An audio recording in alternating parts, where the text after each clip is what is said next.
Welcome to another episode of the Pretty Brilliant Podcast, your guide to leveling up your money, mindset, and main character energy.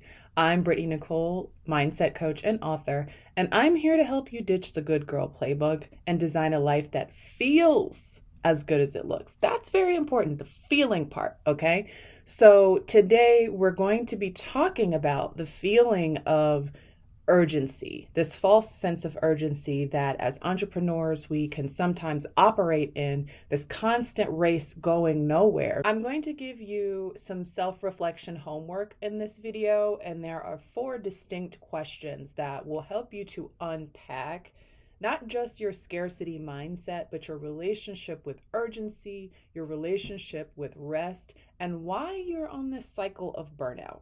Okay, so before we get into the self-reflective questions, I'm going to kind of talk about the mindset that you need to get in before you do these exercises, because the questions are a little tricky. They're a little tricky, but this will evoke the kind of self-reflection that you should be doing, especially as a creative or as an entrepreneur, to have a sustainable career.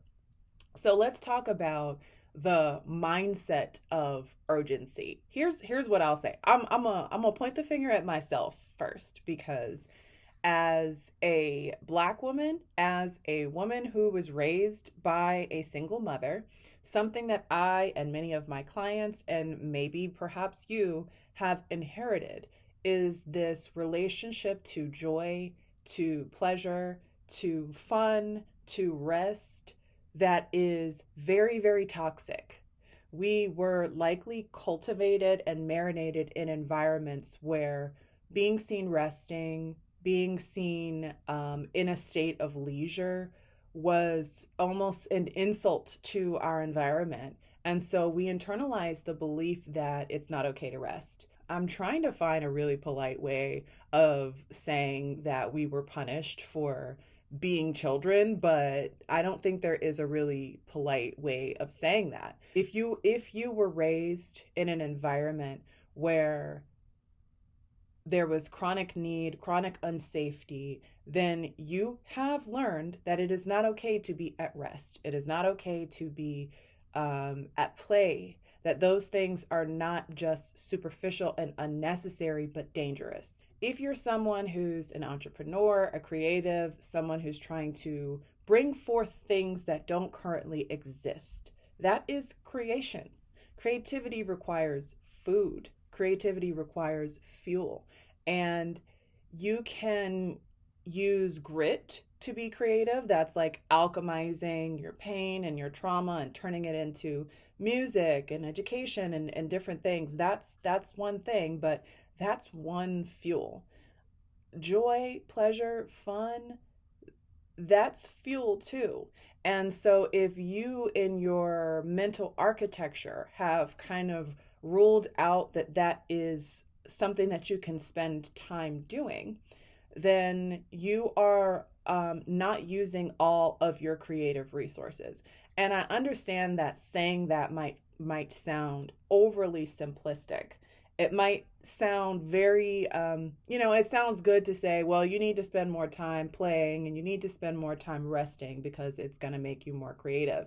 It sounds like a good idea, but I don't want you to take it as just like a nice to have, because it's not a nice to have. It's a need to have.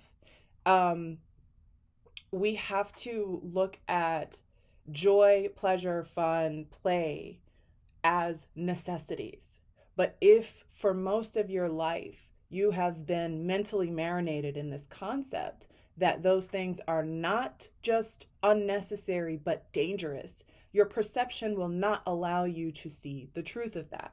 So what I'm saying, take it with a grain of salt. It might, you might have some internal resistance to what I'm saying right now, but just recognize that that is your inner defense mechanism that is telling you what I'm saying is untrue because of your current programming.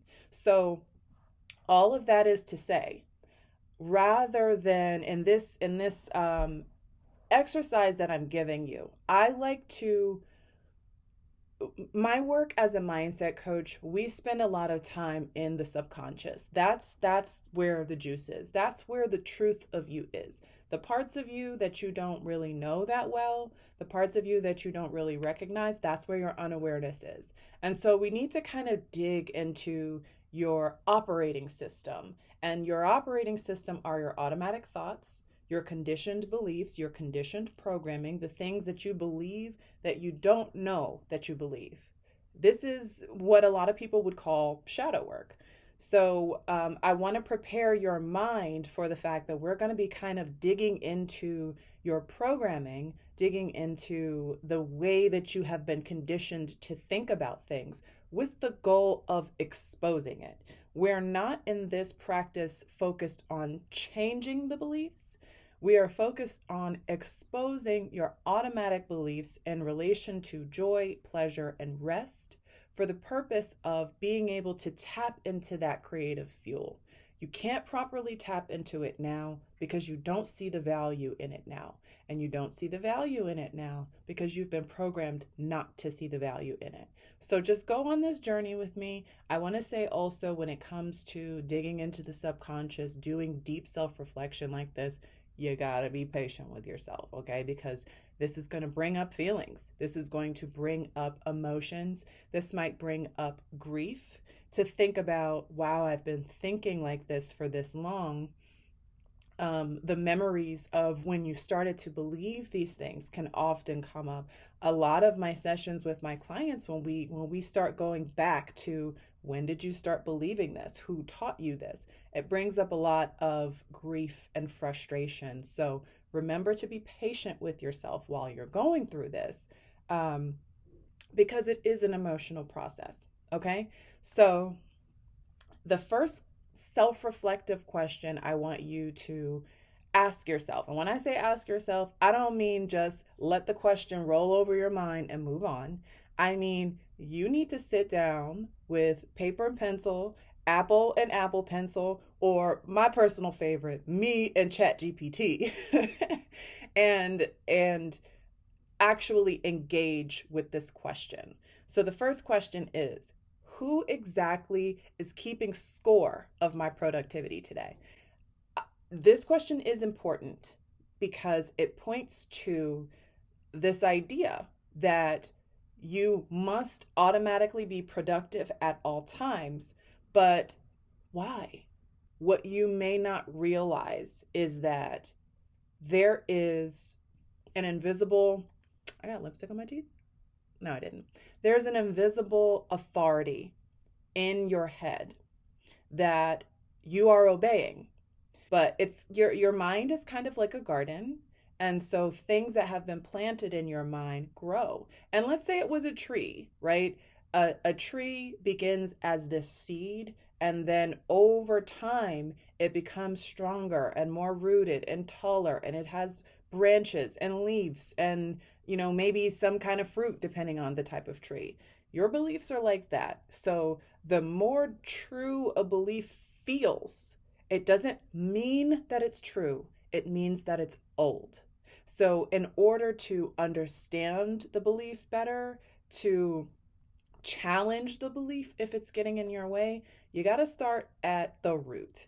You have to start at who put the seed there. So this question of who exactly is keeping score of my productivity today, it's laced with irony, because the truth is nobody's keeping score. Nobody is keeping score of your productivity, yet you feel that way. So I want you to engage with that question with a kind of a sarcastic challenging of yourself. Like, yeah, who is keeping score of this? Who am I performing for? Who am I being obedient to? Okay, so that's self-reflection, question number 1. Question number 2, what catastrophe will occur if I relax for an hour? And if you want to make this, you want to take it up a little, like make it a little spicier, actually relax for an hour. And do this while doing that so that you can explore the feeling of discomfort. Why do I feel like I'm not allowed to do this? Why do I feel like something is going to happen? Something bad is going to happen if I take an hour and relax. And what do I think is going to happen? So let me go back to the original question, which is what catastrophe will occur if I relax for an hour? It's important to ask yourself that question also because it's obvious, well, maybe, probably, that nothing, there is no catastrophe that will occur if you relax for an hour. But you have to teach your nervous system that that is the case. And taking the hour to actually relax and sitting with the discomfort, I would say that that's more of an advanced practice. It's easier to kind of start with the logic of things and challenge your logic so that you can understand, why am I holding on to this belief when it's actually nonsensical? Okay, so third question. The third question is, what is the punishment for doing nothing? And with this one, it is also a sarcastic, ironic question to ask yourself. But I actually want to challenge you to think of five things. Think of five things that you believe currently are punishments for doing nothing. You have to actually creatively engage with your thoughts and your memory system to see what do I believe. And the reason that we're doing this is it's you're what you're doing basically is installing a virus in your limiting beliefs. You're corrupting them. Once you start to challenge and unravel and expose the illogic in your limiting beliefs, they begin to unravel themselves. And this is also why I say, and I'm going to remind you here, be patient with yourself, because unraveling beliefs can cause confusion. It can cause ripples in your environment, in your relationships, because your perception is changing and your identity is changing. But you do need to change your perception and you do need to change your identity, because constantly running from a place of productivity and grit, you're just going to run yourself into the ground. Okay, so be patient with yourself, but engage with the question. And with this one, actually challenge yourself to think of what are the punishments. So I'll give an example, because this is a struggle for me. Um, the thing that I think of, if I do nothing, I'm going to lose money. If I do nothing, money's not coming in. That's a very common punishment. So, a common punishment that entrepreneurs associate with doing nothing. So, challenge yourself to think of five. You can use that one if that one's true to you, but push yourself to think of more. So, here's the last question. What do I need to do to justify my existence today? And here's how I want you to answer the question. I want you to put everything that's on your to-do list as the thing that's doing to justify the existence of you. You know why? Because chances are these are tasks, these are projects, these are what's the word that I'm looking for? Errands that you have to run. Do those things justify your existence? Does doing laundry justify your existence? Does cooking dinner justify your existence? Does hopping on a call with a client justify your existence? No. No, that's the point. These things might be important, they might be necessary, but your existence doesn't need justification. You exist because. And that is actually enough. You don't need to justify your existence with tasks and with errands and with productivity. What I'm trying to encourage you to do is ask the wrong question and answer it so that you can see how illogical the question itself is. Again, this is an attack on the limiting belief that pleasure, joy, fun are frivolous. They're not. They're necessary. You don't have to earn the right to have a very human need satisfied. We can't live without these things. We can survive, but will we survive well? Being a human being is being an ecosystem. You need food. In this world, we need money. We need shelter. But you won't have well-being if you just have those. You also need love. You need connection. You need rest. You need joy. You need to create. You need to be impacted positively, and you need to make a positive impact. But we're not really taught that that's the way to exist. In the world that we live in, we are under the spell of this hustle mentality.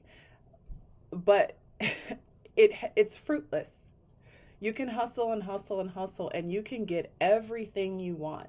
But if you don't actually know how to have what you want, getting it will mean nothing. So I want you to play with these questions, reflect, take the time, be patient with yourself, because in order to bring forth your medicine, your work, your passion, your art, we need you creative. And you can't be creative if you're not feeding your creativity. All right, that's all I got to say for today. I want to thank you for listening to another episode of the Pretty Brilliant podcast. And before you go, make sure to check out my free 5-day brain training called the Confidence Code. This is actually going to take you through the process of reprogramming your mindset and your limiting beliefs around authenticity. You can get a copy of this at coachbrittanynicole.com. I highly recommend it if you enjoy this kind of work. Also, please, if you're enjoying this channel or my podcast, if you're listening to the pod, wherever the pod is casted, please subscribe, leave a review, engage with me in the comments. I'd love to hear what type of content or questions you have, mindset, things that you'd like me to speak on. So thank you again, and I'll see you in another episode of the Pretty Brilliant podcast.